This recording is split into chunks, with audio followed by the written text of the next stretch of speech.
Good morning, Team Alabama. We have a little more in the Hunger Games. We are on page 284 at this time. Please join me in reading.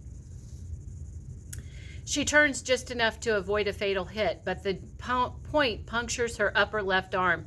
Unfortunately, she throws with her right, but it's enough to slow her down a few moments, having to pull the arrows from her arm. Take in the severity of the wound, and I keep moving, positioning the next arrow automatically as only someone who has hunted for years can do.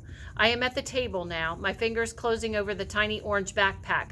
My hand slips between the straps and I yank it up on my arm. It's really too small to fit on any other part of my anatomy, and I'm turning to fire again when the second knife catches me in the forehead.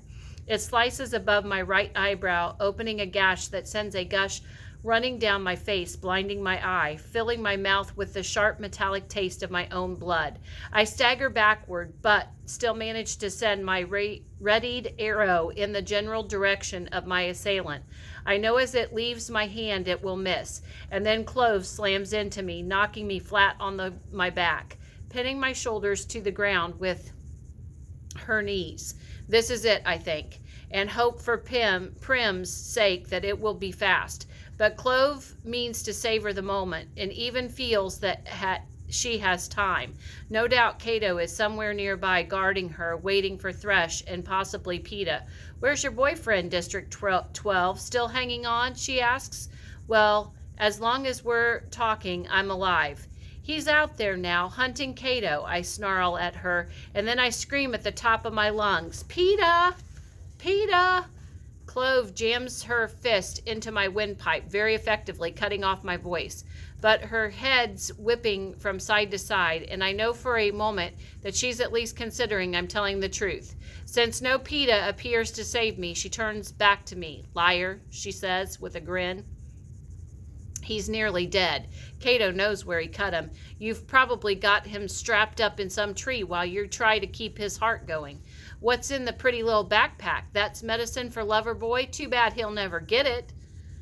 Clove opens her jacket. It's lined with an impressive array of knives. She carefully selects an almost dainty-looking number with a cruel curved blade. I promised Cato if he let me have you, I'd give the audience a good show. I'm struggling now in an effort to unseat her, but it's no use. She's too heavy and her lock on me too tight. Forget it, District 12. We're going to kill you.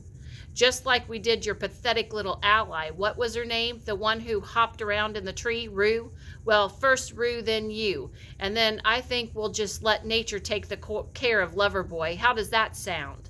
Clove asks, now where to start?